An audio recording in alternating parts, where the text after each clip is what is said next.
Guys, welcome to HardReset.Info. Today I want to show you how add event to your calendar on your iPad 3rd Air. Start off opening your calendar application. In it we can tap on our month to be easily and tap on day when we want to add it, maybe 3rd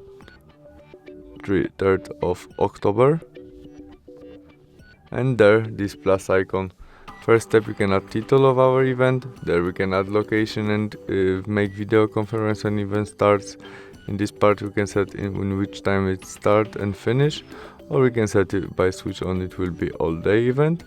Repeat of that if we need. There we can change color about this event and add it to group about it's our house, calendar, family or work event.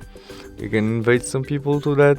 We can add alert and notification about that to don't remember, and we can add more than one add attachment about to this one and add notes. After you set all you need, you mustn't add everything, press add and you have it in your calendar. That's all. Thanks for watching. Bye.